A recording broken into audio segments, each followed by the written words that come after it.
poetry was the word of the day. You know, they used to write a few verses of poetry, go put it on the Kaaba, and say challenge. So someone else would come and try to write the next verse. And then the poet himself would give his own verses. It was competition. And because of poetry, some tribes would get elevated and some would get it was their measure of excellence. So the Quran came and it gave the challenge, give 10 surahs like it. And they couldn't. It's not for lack of trying, they tried, but they couldn't. You know, one of the poets, I say this, بِأَدَبٍ جَمْ, one of the poets, the Prophet ﷺ, in the verses وَالسَّمَاءِ ذَاتِ الْبُرُوجِ came, he gave it to the Sahaba, he goes, go put this on the Kaaba. وَالسَّمَاءِ ذَاتِ الْبُرُوجِ, go put this on the Kaaba. This is our challenge, give us the next verse.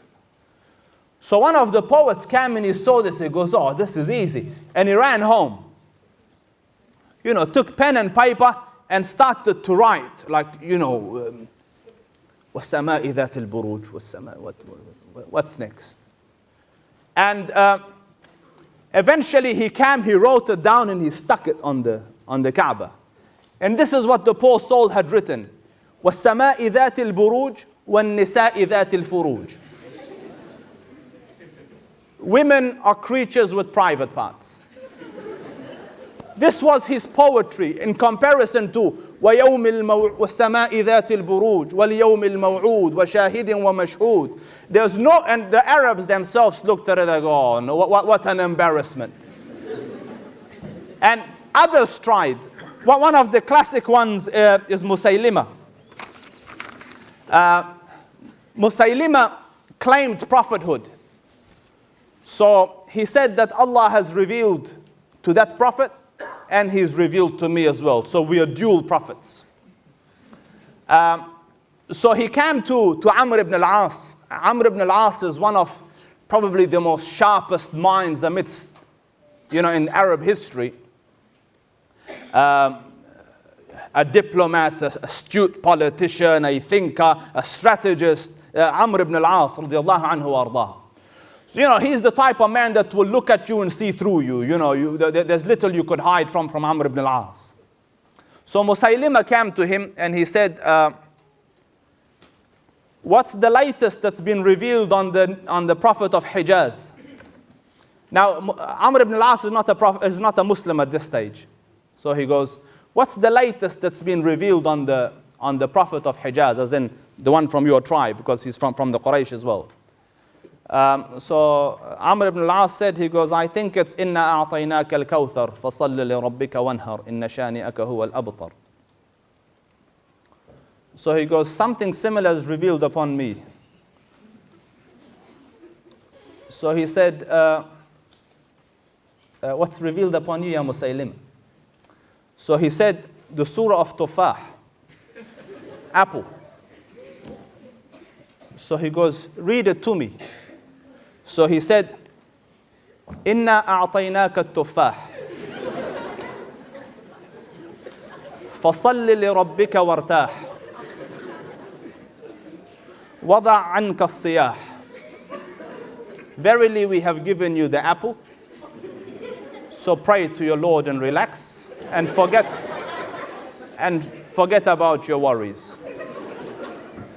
So Amr ibn al-As is Amr, you know, Amr is no child. So he said, has a second one, has anything else been revealed, Musaylima? He goes, nah. He goes, Yalla, ibda. He goes, because to our Prophet, Allah Rabbul Izzah revealed, Alam tara kayfa fa'ala rabbuka bi ashabil fil. So he figured, feel is the catchword here, let's do this one. So he goes, Al-filu mal-fil. وَمَا أَدْرَاكَ مَا-الْفِيلُ لَهُ خُرْطُومٌ طَوِيلٌ وَزَيْلٌ قَصِيرٌ. Because elephant, and what do you know of an elephant? It has a long trunk and a short tail. So Amr looked at him and said, Ya Musaylima, Wallahi innaka la ta'lam Wallah, you know, O Musaylima, that I know that you're a liar. Hold on. You see, normally you tell people, you know you're a liar. Yeah, that's one level. But Amr says, I know you know you're a liar. But you know that I know you're a liar. And you're still going like shameless. So they would try, and even today, you get Christians and in the Arab world try to concoct and make their Bible into Quranic version. And anyone that is slightly learned in Arabic looks at it and goes, أين النور السها من شمس الضحى وأين الثرى من ثريا وأين الأرض من السماء. Where's the comparison with this and that? So linguistically it was a miracle. But the age of language kind of passed. Today we live in the age of science and technology. It would be appropriate for the Quran to be a miracle in this field as well, and it is. I want to share a personal story with you, and I might end with this.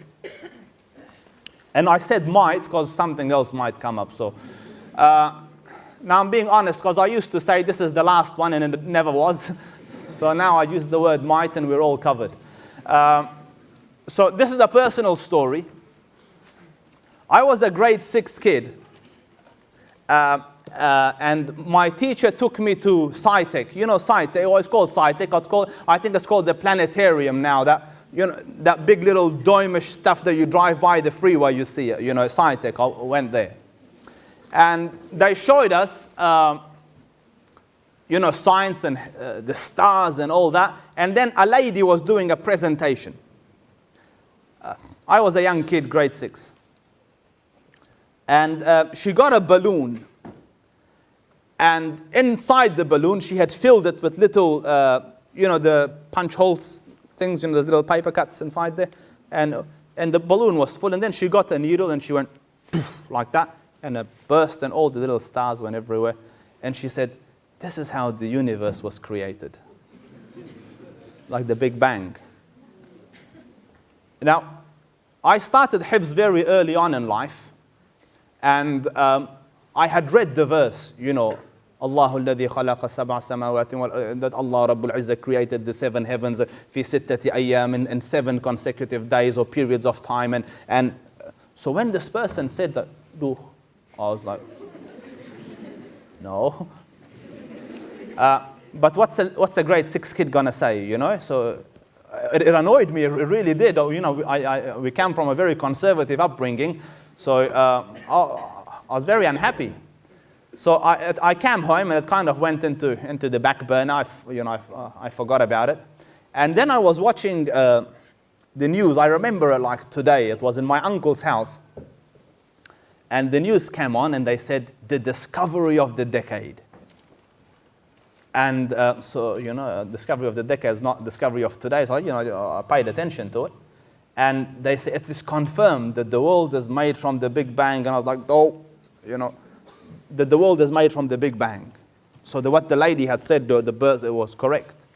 But I still didn't know enough to. So I grew up, I went to uni, and in uni my research started. And I came across this verse, and I want you to listen to it. قال سبحانه. So actually first, what's the Big Bang? So what they did, right, is they got infrared radiation and they bounced it at the celestial bodies, at the different planets and things that are flying about in space. And they noticed that each time it takes it longer to come back, which means it's expanding, it's moving further and further away because it's traveling further and further each time it comes back. So naturally, they figured if it's gone out there, if you rewind, it comes back to one point. So everything must have been joined together, and then it burst apart. So hence the Big Bang. So they said the discovery of the decade. So everything joined together, burst.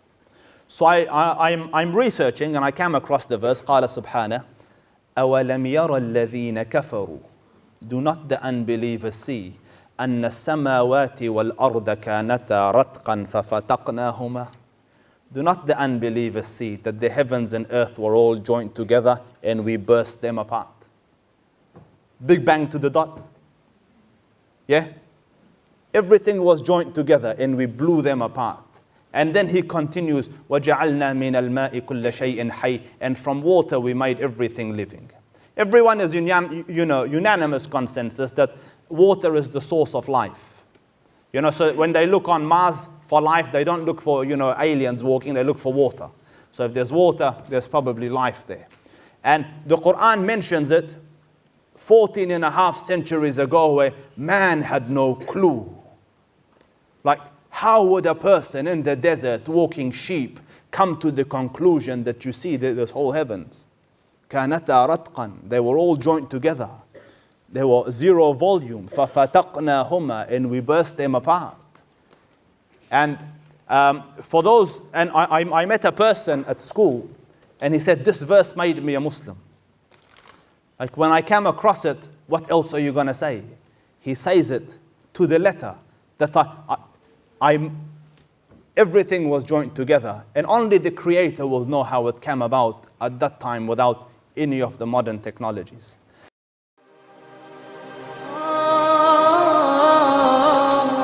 ينادي فؤاد